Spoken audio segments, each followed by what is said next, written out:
Hello and welcome everybody, Suro here, and today we are going to do some storytelling. That's right, there is a Disney Dreamlight event that is available only via Discord, and it does reward you with some rewards and some really good storytelling that has multiple endings. So if you choose to participate in this, your ending and your entire storyline may be different from mine. Now, if you just want the actual in-game rewards, I do have a video of that. I will link it in the description below. But I'm going to go through the story for my part so we can see what I actually get. Now, this is over in the official Disney Dreamlight Valley. There will be some spoilers, so if you want to experience this all on yourself, that is completely okay. You can click off the video and go do it there. Maybe come back later or just enjoy it on your own. But I am going to be going through the story, at least for my portion. If you do this, like I said, it could be completely different. The Festival of Foolishness has begun once again in the valley, but this time on our official Discord. Long before the forgetting, there was a festival dedicated to trickery and nonsense each spring. As you repelled the forgetting, memories of the Festival of Foolishness returned to two particular valley villagers, Donald Duck and Stitch. And they can't wait to take part in lighthearted pranks on their friends and neighbors. But as usual, they could do with the hero's help. Through your choices in this interactive story, you'll decide how the festival plays out and claim rewards from a variety of codes along the way. How to play, I'm pretty sure we could just figure it out, but it does end on July 10th, or at least the redemption of the codes will. So make sure you do this. You have from May 11th to June 9th, and then redeem your codes that will expire on July 10th. I have all the codes listed in the description as well. So let's go ahead and jump into this. Of course, if you guys enjoy this video or you just like my content, please hit that like button. It helps me out so much. And make sure you subscribe to the channel. I would seriously so appreciate it. Alright, so Stitch and Donald's very foolish day. It's one of those days in Dreamlight Valley where everything is practically perfect. It's spring and all the flowers are in bloom. A rabbit dashes past your foot, hopping towards the meadow. You follow after it, looking out at all you've done to your perfect village. Your crops are watered and thriving, and there are no night thorns anywhere to be seen. The sun is shining, it's not too hot, it's not too cold. You hear the distant sounds of laughter and joy. In fact, you haven't heard a single tantrum from Donald Duck all day. A perfect day like this makes you want to just relax and enjoy it, or we can choose fills you with anxiety. Nothing can be this perfect for long. If we're going based on personal views, I would say it fills you with anxiety. Nothing. That's how I am. That's how I live my life. When something's going well, I'm like, oh man, something's gonna happen. You know, you're gonna get a flat tire. You're gonna have a bad day at work. It's just how it always happens for me. So it fills you with anxiety. Nothing can be this perfect for long. In Dreamlight Valley, nothing stays calm for long. You're on your edge just waiting for the forgetting to strike, or some sort of evil curse to be unleashed, or a villager to start disappearing into the here and there, or oh, blast it all! Your anxiety has been interrupted by the sound of Merlin shouting. He rushes past you, grumbling and muttering to himself. It's almost a relief to have something go wrong.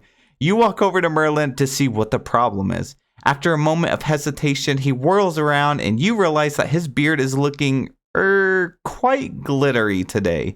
Very glittery, in fact. There are also bits of confetti and shining stars stuck in there. How did that happen? Did some sort of spell backfire? Oh my god, I love your new look. I think the answer is he was probably testing some sort of potion, some magic, some spells, but we're gonna go exactly how I would think it. So OMG, I love your new look. It is not a fashion choice, Merlin snipes. It's a prank and not a very funny one. He shakes some glitter out of his beard, grumbling even louder. Someone left a large bucket of glitter strung up in the Forest of Valor. I was collecting dream shards for an experiment when the confounded thing fell on me. Why would anyone do that? Are you sure this wasn't an accident? Sounds like a pretty funny prank to me. I'm going with that one. I'm sure all that glitter will wash right out, you offer. Bah, there's nothing funny about this, Merlin says. Merlin massages the bridge of his nose. I'm afraid there can be only one explanation for this. He sighs, shaking loose one particular annoying bit of glitter. The festival of foolishness has begun. Festival of what now? Uh-oh, that sounds like trouble.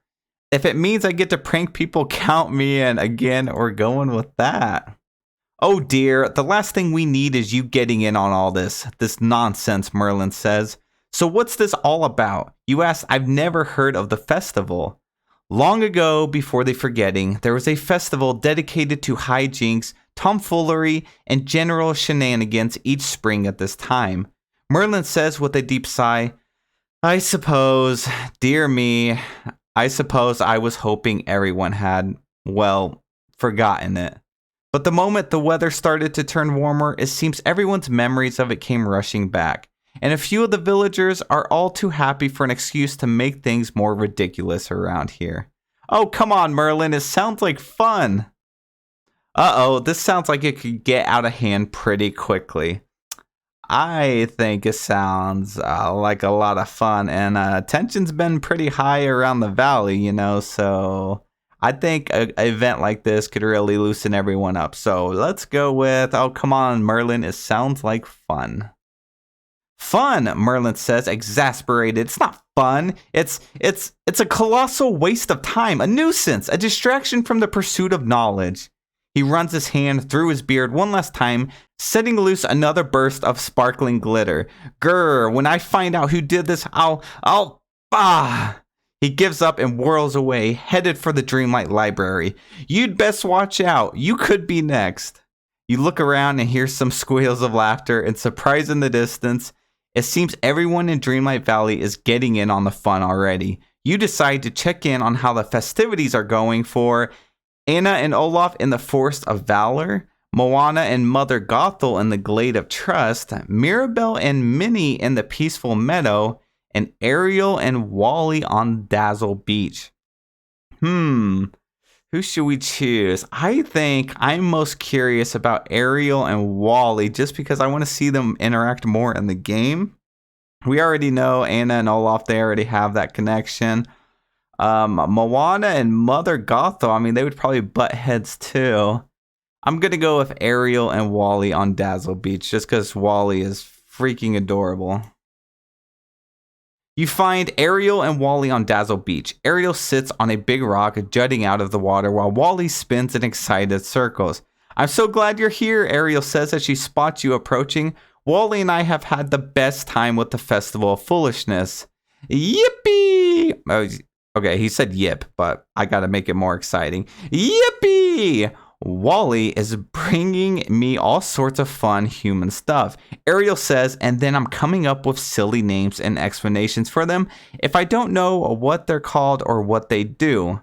Sounds like a lot of fun. Oh, can I try? Or that's not really a prank. Yeah, I agree. That's not really a prank, but it could lead to some interesting conversation. Oh, I guess it is, Ariel says, but we're still having fun. Why don't you try one? Wall-E presents an object to you. You recognize it immediately as a car battery. He probably shouldn't throw that in the water near her. Well, Ariel asks, what do you think this could be called, and what do you think it does? It's a klingelablippy. You use it to hold doors open. It's a gleep glop. You use it to hold down papers on your desk. It's a battery. It makes the motors in cars run. Okay, we're just gonna go straight forward with this. It's a car battery, of course. Oh, there we got our first code. FOFSUVENIR. Now, going through this story mode is not going to unlock all of the codes for you because you are going to have to do this several times if you want to get all 9 codes, and there are 9 codes in total. I will have those linked in the description below. You can just type them in so you don't have to worry about the codes. Ariel furrows her brow in confusion. Motor? Car? She starts to giggle. How silly, you're very good at this. Wall-E's eyes open wide. He's awed by your name and describes the abilities. Whoa. Here, Ariel says, why don't you take some of the stuff we found? Now that we're done naming it all, we don't need it anymore. I hope you find it useful. You take Ariel's gift and head back towards the peaceful meadow. As you walk back into the plaza, you spot a huge cardboard treasure chest plopped right down in the middle of your path. It looks just big enough for a couple of people to hide inside. Someone has posted a sign beside it that reads, "Do not open. Very powerful dark magic inside." From within, you can hear the sound of giggling, then the sound of someone yelling, "Whack! Get off my foot!" Another unmistakable voice cries out, "Ika Patuka." As you step closer, you hear Stitch say, "Acha kappa." The treasure chest goes silent with both inhabitants shushing each other. Open the box or knock the box over, definitely. We gotta punt that box across the meadow. You're not about to get pranked by anybody, but certainly not by Donald and Stitch. You walk up and knock the treasure chest over, gently enough that you're sure not to hurt either of its inhabitants. Nah, I would definitely punt it across the valley. With a shout of surprise, both Donald and Stitch come tumbling out. They are covered in dark purple streamers, as if they were surrounded by swirling dark magic. Whack! What's the big idea? Donald shouts. Not bad, you almost got me. Good effort, guys. You both need to go back to pranking school. Let's give them some good effort. Ha! Stitch and Donald's best prankers ever, Stitch says, beaming. This is strange, you say. You two usually prank each other. What made you team up? Stitch explains, Stitch best pranker in village, Donald second best. Together, we better than best. Exactly, Donald says. Then he thinks about it for a moment. Wait, except for the part where you're the best pranker. I'm the best pranker.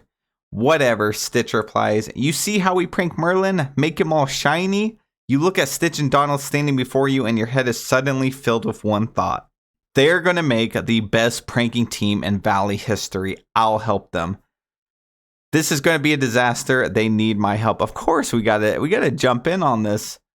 This is going to be a disaster. They need my help. Stitch and Donald working together could end up being such a disaster that it will make you wish you were just dealing with the forgetting. Someone needs to make sure that these twos don't get in any trouble. And that someone, once again, must be you. How about I come along and help you two, you offer? Yes, Stitch shrieks. Now we're even better team. With you around, we'll be unstoppable, Donald says. What's next? Stitch ponders. What is funniest prank? You think on Stitch's question for a moment before suggesting something with socks. Oh gosh, heck no, I'm tired of socks. We are done with everyone losing their socks and having to chase them down. So something with lamps could be funny. And there's our next code, FOFSUCCESS. I got it, you cry out. Let's replace the lamps in everybody's houses with the one lamp Scrooge is always trying to sell. I feel like they're calling themselves out because Scrooge is always selling the same blue lamp. The blue, yep, there we go. The blue one, Donald says. Yeah, he must have 1,000 of those. He's always got them on display. Bleh, ugly lamp, Stitch says. But funny prank. You harvest enough pumpkins to sell for star coins to buy all the lamps Scrooge's shop has in its back room. You sneak into the house of every villager and swap out their lamps. Then you put the ones left on a street corner, and in the deepest, darkest corners of the valley, there's nowhere you can go without stumbling on one of those lamps. Luckily, since Mr. McDuck sold you those lamps in bulk, you even got some pumpkins left over at the end. A prank well done. After a few hours and more than a few pranks, you find yourself back in the peaceful meadow.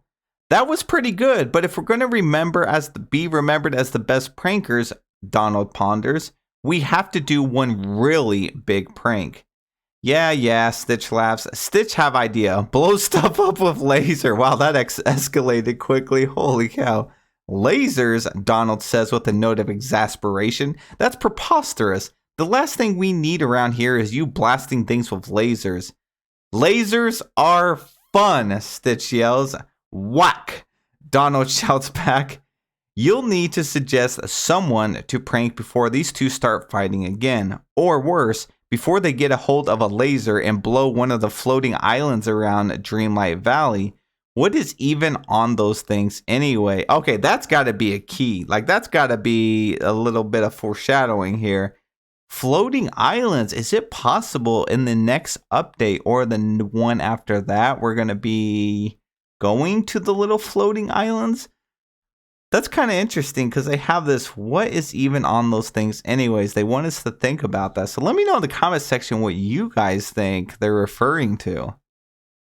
But who should you prank? At just that moment, two potential prime pranking candidates go past. Ouch, all this foolishness is bad for business, Scrooge McDuck mutters as he walks by you. As I always say, a confused mind never buys. If you can tell me you might get, then you're not likely to spend, are ya? On the other side of the meadow, Ursula pops out of the pond. Ugh, all this foolishness is interfering with my deal making. I'll be more than glad when this nonsense is finished. After a moment of hesitation, you say, hey, why don't we prank Ursula? It's got to be Ursula. Ursula, Stitch says, excited. Yeah, Ursula, fun to make mad. I like got to. Pranking Ursula. That's going to be difficult, Donald says. Tricking people is what she does. But I know we can do it. Stitch closes his eyes and furrows his brow and thinks really hard. How trick Ursula? Donald takes Stitch's face in his hands and shouts, think harder! Stitch suddenly raises his arms in triumph. Oh, Stitch got it. Ursula make potions, yeah? We change potions to go boom. I'm not sure that's a good idea. This sounds hilarious. Count me in. Why must all your ideas end in explosions? We gotta go with that. Because explosion's fun, Stitch says with a huge grin on his face. Let's go. Donald says, we gotta be fast before somebody else thinks to pull a prank like this. Donald and Stitch runs off towards Ursula's lair. You chase after them because somebody needs to make sure they don't end up in Ursula's garden, or worse, exploded. You all tiptoe into Ursula's lair and find it mercifully empty. The sea witch is nowhere to be found. Here we go, Donald says, looking up at the shelves full of potion bottles. Heh. She won't have a clue what happened. He and Stitch start swapping around the labels of each bottle. They pour out some, mix others up, add a little glitter. You're amazed when nothing explodes. We're the best, Donald cheers as you all leave Ursula's lair. Explosion. About an hour later, you hear a loud kablam from the direction of Ursula's lair. Stitch and Donald look at each other excitedly and rush over to see what's happened. Ursula emerges, glitter all over her face and the edges of her hair lightly singed. She looks angry, even for Ursula. If I don't find out who did this soon, Ursula bellows as she races from one pond to the next, I'm going to turn everyone in the village into a sea slug. Uh-oh, Donald says. If Feathers could go pale, you suspect he'd be going pale right now. Ursula's so mad, Stitch says, it's not funny anymore. You have to find some way to make this up to Ursula before she turns the whole valley into a giant version of her garden. Build Ursula a new potions kit? Or distract Ursula through flattery? Nah, we gotta throw the charm on her. You hand her the gift basket. Hold up. It's got two parts to it, that's interesting. Nothing makes Ursula happier than a bit of flattery, you say. Let's get together in gift basket to thank her just for being her. Maybe it'll be enough to distract her. Donald and Stitch both rush off to gather things, banging into each other and squabbling a bit in the process. Soon, they come back with a load of stuff they found around the village. You put them together to make a gift basket. Stitch and Donald make a card. To the smartest and best business people in the village. I better bring this to Ursula, you say with a sigh as you head off to find her. You find Ursula in the Forgotten Lands. She's stewing over the embarrassment. What do you want? Come to gloat, have you? No, you say. I came here to apologize for the village who pranked you. You know who did this? She hisses between her gritted teeth. Tell me now, and maybe I'll spare the rest of the village instead of turning everyone into a sea slug. You hand her the gift basket. The village who pranked you, well, they want you to know they're really sorry. They didn't mean for it to turn out how it did. They just wanted you to feel included in the festivities. They wanted me to feel included? Ursula mutters, bewildered. Ursula considers the gift basket. Ursula says, reluctantly taking the gift. I suppose I'll accept as long as you make sure nothing like this ever happens again. Promise, I say with my fingers crossed behind. Nah. Of course, Ursula, I really am sorry this happened. I say it and I mean it. We're going to go with that one, of course. Ursula's been a model community member in Dreamlight Valley. Well, except for temporarily turning a certain prince into a part of her garden, and a few other tricky dealings. You'd prefer nobody bother her again. Ursula swims off with the gift in hand. Phew, says Stitch. Happy we not in Ursula's garden. Me too, Donald says. Not that I was scared of her, but it's good you solved it before I had to give Ursula a piece of my mind. Donald holds out a crate of supplies to you. We had some extra stuff we gathered up and replaced all those bottles we broke. You can have them. A grand day of pranks is finally coming to an end. The sun will be setting soon. I've been asked to invite you three to a little celebration, Ursula says, smirking. You've proven yourselves to be among the finest trickers in the valley. It's only right that you're rewarded. Reward, Stitch says. Yeah! About time I get some appreciation around here, Donald says. Be in the plaza at sundown, Ursula says. And trust me, you won't want to be late. She swims off and Donald and Stitch start celebrating. But this all seems a bit suspicious to you. Ursula? Inviting you to a celebration? You wonder if the prankers are about to become the prankies. Stitch and Donald start practicing their acceptance speeches. You enter the plaza just in time to see a perfect sunset, and all the villagers gather around to enjoy it. Olaf stands on a stage at the center of the plaza. He's wearing a sash and looks excited to be taking part in the grand tradition. He hoists up a huge golden trophy. A banner above him reads, Annual Fulling Ceremony. The rest of the villagers are gathered around to watch as you, Stitch, and Donald march up the stage. Donald and Stitch are eager to get their prize. You can't help but notice a bit of a twinkle in Merlin's eyes as he looks at you all. Merlin nods at the trophy and mutters, Higitus Figitus under his breath. Looks like Merlin has had just about enough of the pranking around here, and he's ready to turn the tables on Stitch and Donald to teach them a lesson. Block the enchantment. Add your own magic to make it stronger. Oh man, decisions. I guess since no one interfered with our pranking, it wouldn't be fair if we interfered with theirs. So I guess we're not going to stop it, but we are going to add our own magic to make it stronger. You focus your Dreamlight magic to add a little extra sparkle to Merlin's prank. Suddenly, the trophy in Donald and Stitch's hands leaps to life.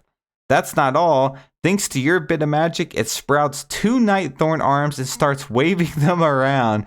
The enchanted trophy wrestles free of Donald's grasp and begins running towards the Forest of Valor. Whack, Donald shouts, My trophy! Stitch want trophy. Stitch yells as he leaps off the stage, barreling after it. I changed my mind, Merlin laughs as Stitch and Donald chase after the trophy, stumbling and tripping over each other as they go. Perhaps the Festival of Foolishness is more fun than I thought. And that's it for the story. That was actually a really interesting story. I gotta say, it's a little bit longer than I thought it was going to be too. I kind of want to play it again just because I want to see what else would happen, like the other commentary and stuff. But you have plenty of time. It said it was like till June something. So I actually really enjoyed that. At first, I was a little unsure because it wasn't like an in-game event, which I really want. And I actually think if they would have turned this into a quest line, that actually could have been something great. But the whole Discord thing's not too bad either. The only problem is I don't think a lot of people, well, I shouldn't say a lot. I think there's a good portion of the community that actually doesn't use Discord. Discord isn't something, like YouTube or Facebook or Twitter or whatever. It's just something for a particular type of group, and so it's kind of weird that it's only on Discord, but it is pretty cool. We got some free rewards, and I guess if you don't have Discord, you got the codes right here in the description, and you can watch me or some other content creators go through the story. But there are a few alternate endings. But yeah, I really actually enjoyed the story. I'm not gonna lie, it was pretty interesting. I did think it just kind of like ended though. Like I was getting ready to go to the next thing because I thought there'd be a little bit more, but it just kind of stopped. So that was a little bit of a bummer, but I'm not gonna talk about negatives because it was really great. Actually, I love the story. Anyways, I don't want to make this video a million minutes long, so thank you guys so much for watching this. And if you made it to the end of this video, you're freaking amazing. Thank you so much for watching. I super appreciate it. It helps me out a ton. And yeah, I will see you guys in the next video. Have a great day, everybody.